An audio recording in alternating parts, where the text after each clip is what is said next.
Hello and welcome to another episode of the Satel Smart Vlog. I am Luisa. This time I'm welcoming you to the studio and, as promised, I'll be joined by a special guest whom you'll meet in a moment.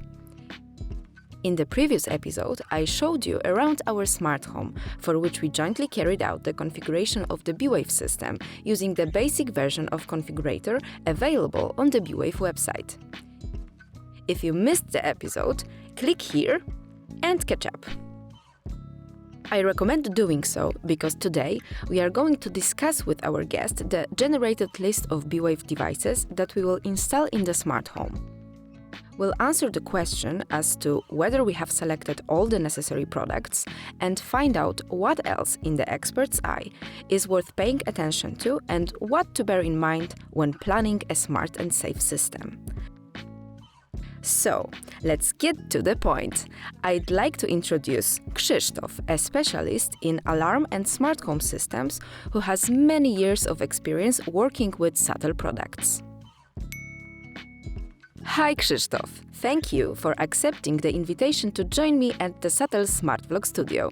Tell us, how many years have you been working with alarm systems and home automation? Hi Luisa, thank you for having me. I have been installing Satel products for over 20 years. I have gotten to know Satel products like Integra and Perfecta, including the newest one, B-Wave system, which I'll be discussing today. It's an excellent product and aligns perfectly with the current needs of the market and users. That's right. I've already given you the B-Wave system configuration that was created in the previous vlog episode. Tell us, what do you think of it? Tell me, Luisa, who helped you with this configuration? Nobody, honestly. It looks great. I believe this configurator simplifies things for both the user and the installer. Why? Because when the customer comes to me, they already have some knowledge of the product and general understanding. My job then is to verify the selected equipment, if it's appropriate and sufficient, and if it needs any adjustment. Yes, I mentioned this in the previous episode. We can always count on the experience and accurate guidance of a professional installer, as well as support in the installation of certain devices and practical advice on how to program smart home functions to make our lives even more comfortable. Precisely. Users who are new to the smart and safe system not fully understand their potential. That's where the installer comes in to help you to maximize the benefits and the installer equipment. For instance, the configurator recommends one motion detector per room, which is standard. However, for main corridor near the entrance door, I would recommend installing a motion detector cam, the detector equipment with photo verification feature. That's right. It will not only detect the intruder's movement, but will also take their picture, which can later make it easier to verify their identity. Right, but identifying the cause may not always be that straightforward.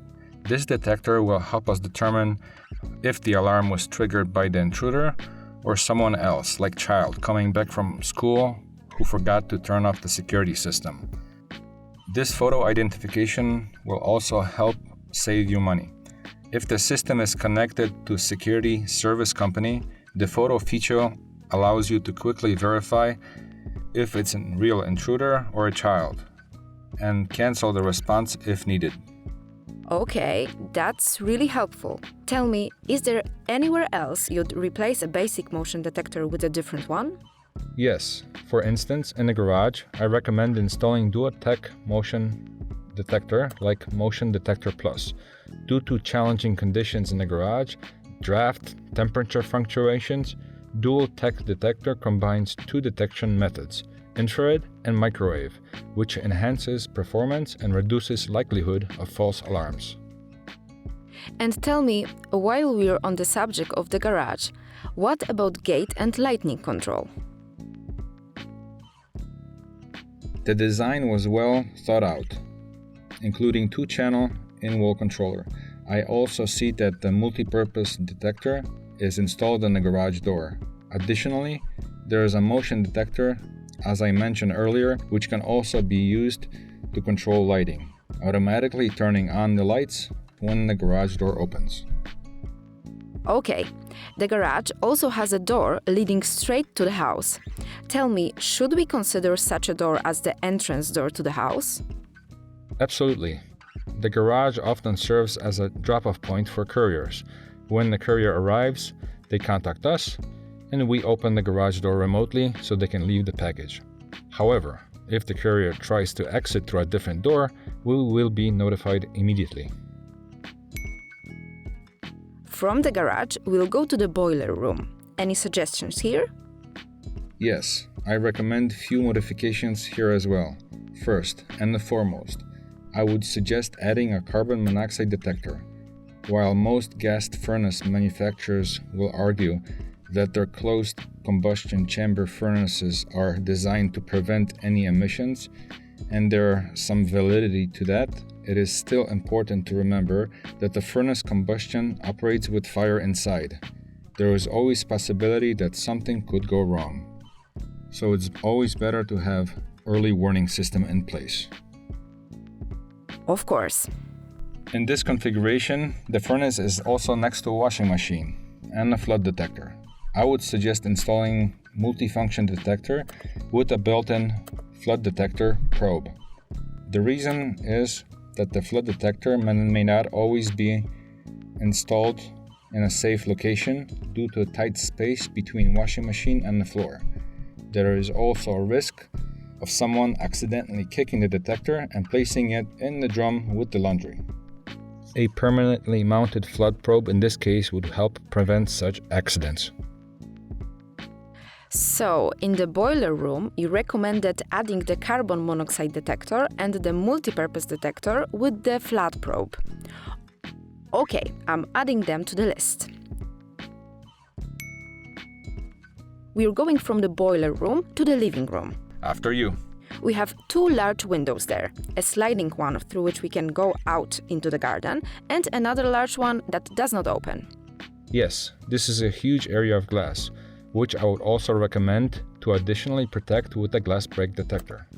Here, an installer can help you by using a tester to select the correct location for the detector and adjust sensitivity as needed.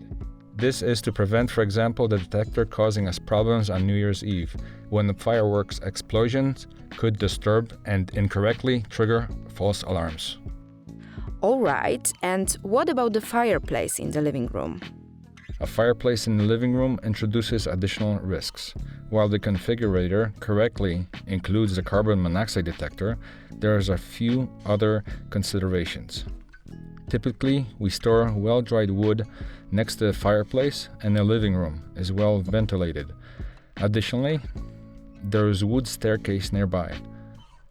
At the initial stage of a fire, the temperature rises quickly before smoke starts to appear, especially when there is a lack of fresh air.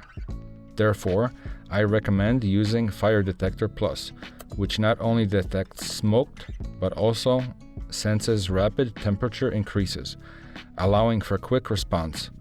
Additionally, due to presence of fire, I suggest replacing the basic motion detector with dual tech motion detector to prevent false alarms, triggers, and the heat from the fireplace.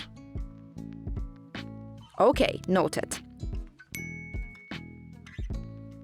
Let's get back to the staircase for a moment. I'd like the light to automatically turn on and off too. Which device should I install? The configurator provided for one curtain detector. That's correct. Okay, however, I would prefer the staircase light to turn on both ways when I go up the stairs and when I go downstairs. That's true. I'd prefer it that way too. Let's add one more device to improve the comfort of walking on the staircase. Of course, remember that it's not just the curtain detectors that can automatically turn on the stair lights. In this case, any motion detector can handle light control, both indoor and outdoor. Also, speaking of motion detectors, the B-Wave products range includes pet-resistant models. If you plan to have pets or already have them, it is a good idea to install one of those detectors.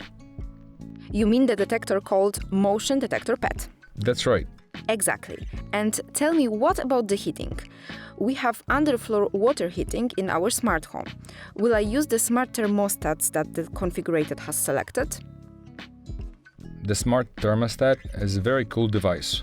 Although not dedicated to underfloor heating, here I would use slightly different device as a controller, namely 2-channel in-wall controller, which allows us to control an underfloor heating with additional electric valves. How many of the heating circuits do we have to control altogether? As many as the number of rooms, which is 12. 12. Okay. In this case, instead of using 12 smart thermostats, we should use 6 in-wall controllers. Okay, so I'm replacing the smart thermostats with 6 smart 2-channel relay units. Correct. As I mentioned, there are 12 rooms in the smart home. One of them is the attic, where the roof windows are located. We have previously fitted them with electric actuators, as I want to be able to control these windows remotely or automate them completely, which I will use in, for example, the leaving the home scenario.